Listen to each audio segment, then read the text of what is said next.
खुजदार बस हमले में फितनाउल हिंदुस्तान मुलविस है। हमारे पास ठोस और नाकाबिले तरदीद सबूत मौजूद हैं। अफवाज पाकिस्तान ने सारी दुनिया को साफ साफ बता दिया।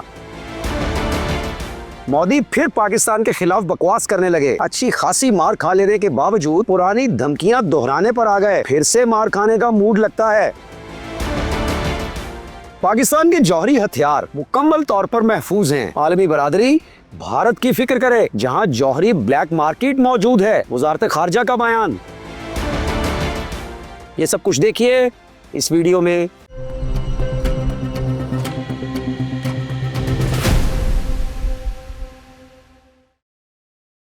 अस्सलाम वालेकुम, मेरा नाम है सज्जाद शफीक भट्ट।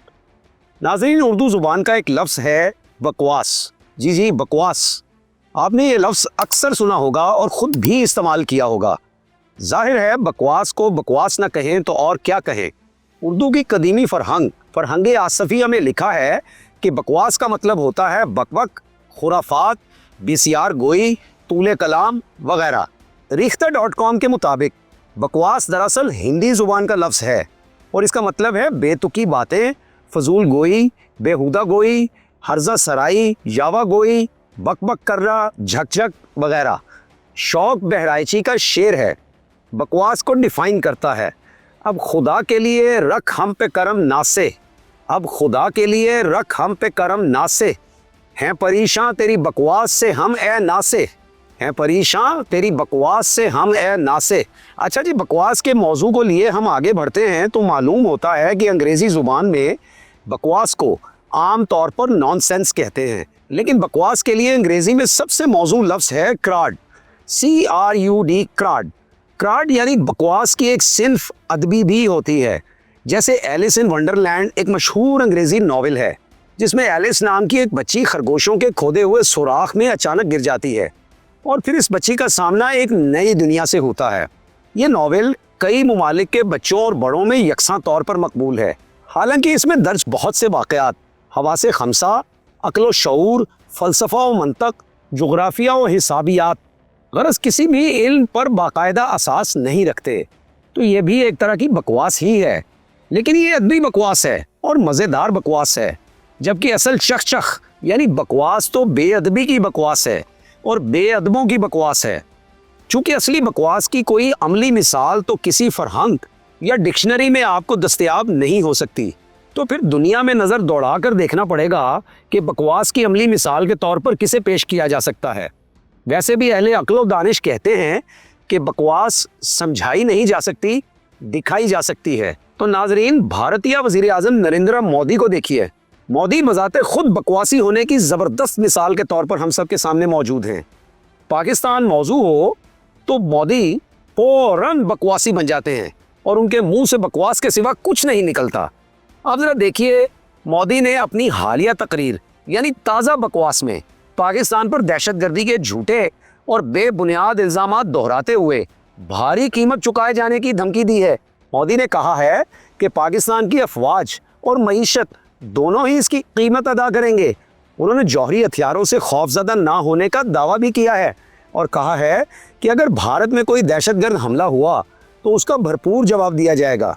मोदी ने सिंध तास मुआहदा मुअत्तल करने का ऐलान भी किया है और ये ऐलान दोबारा किया है। पिछली दफ़ा किया था और पिछली दफ़ा क्या हुआ था, मोदी शायद उसको फरामोश कर बैठे हैं।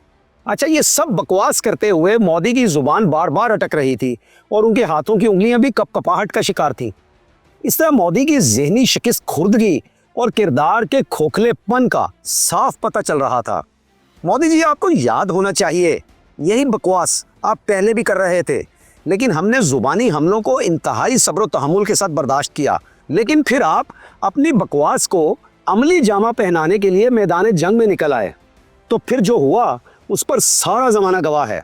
न्यूयॉर्क टाइम्स से पूछिए, वॉशिंगटन पोस्ट मुलाहिजा कीजिए, CNN देखिए, गार्डियन पढ़िए और जंगी मुबस्सिरीन, जो पूरी दुनिया के जंगी मुबस्सिरीन हैं, उनकी बातचीत सुनिए। मिस्टर मोदी, आपको शिकस्ते फाश हुई है, सारी दुनिया ये कह रही है और अब आप फिर वही कह रहे हैं कि अब के मार, अब के मार, अब के मार। तो अब क्या आप अपने अब्बा को बुलाकर लाएंगे?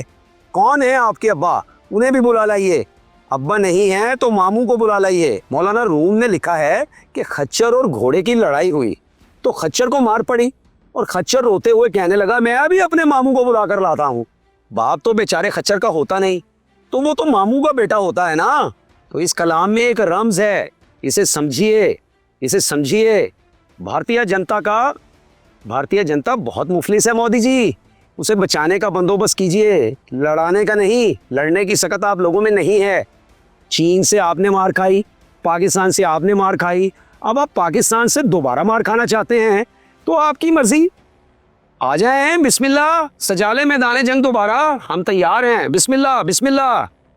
पाकिस्तानी फौज के तर्जुमान लेफ्टिनेंट जनरल अहमद शरीफ चौधरी ने कहा है कि भारत पिछले 20 सालों से रियासती दहशतगर्दी की पॉलिसी इख्तियार किए हुए है और बलूचिस्तान के इलाके खुजदार में बच्चों की स्कूल बस पर हमले में भी भारत मुलविस है। DGISPR ने खुजदार में स्कूल की बस पर हमले को फितना और हिंदुस्तान की कार्रवाई करार दिया है और कहा है कि यह कार्रवाई भारत के हुक्म पर बच्चों को निशाना बनाने के लिए की गई।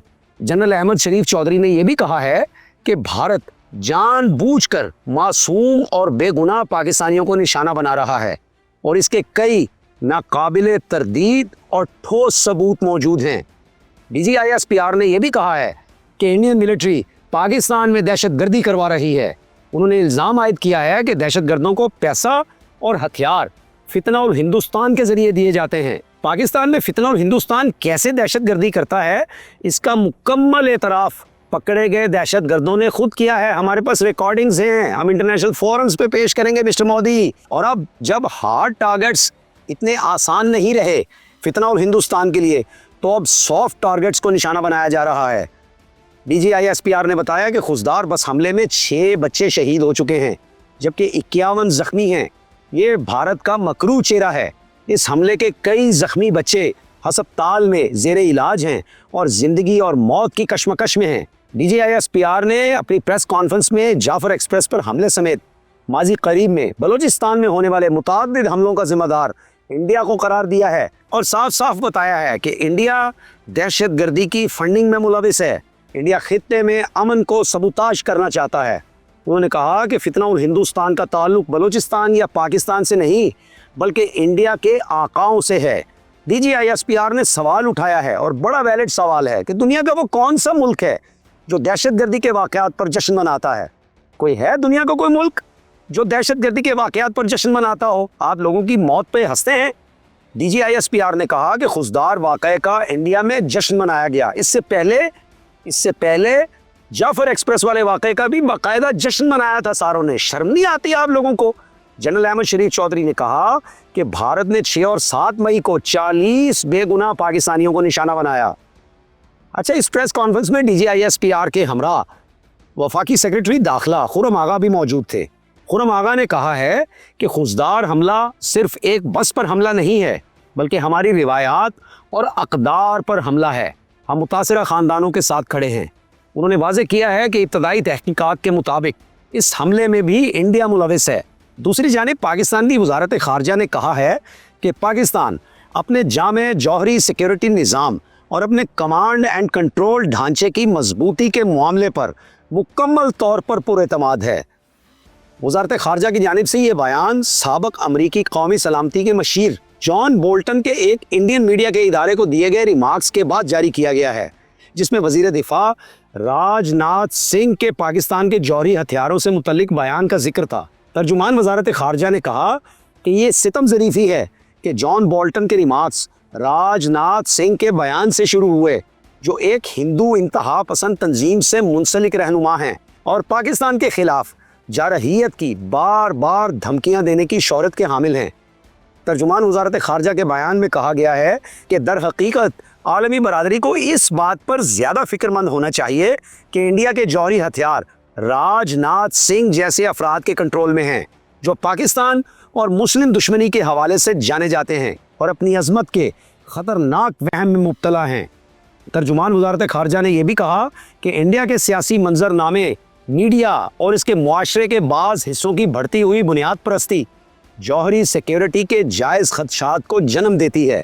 बयान में मज़ीद कहा गया है कि ये खदशात इंडिया में जौहरी ब्लैक मार्केट की मौजूदगी की वजह से मजीद बढ़ जाते हैं, जो इसके जौहरी सिक्योरिटी फ्रेमवर्क में संगीन खामियों को उजागर करती है, जैसा कि हसास जौहरी मवाद की चोरी और गैर कानूनी स्मगलिंग के बार बार होने वाले वाकयात से जाहिर है।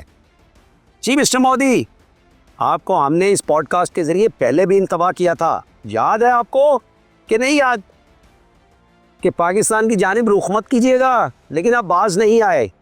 आप अब भी अपनी करतूतों और बकवासबाजी से बाज नहीं आ रहे। बहुत संगीन नतायज होंगे इसके। आप तो वज़ीर आज़म हाउस के किसी अंडरग्राउंड बंकर में चूहों की तरह घुस जाएंगे और कमबख्ती आएगी आपके मजबूर सैनिकों की, जो दर हकीकत ना तो लड़ाई लड़ने के काबिल हैं और ना ही वो लड़ाई लड़ना चाहते हैं।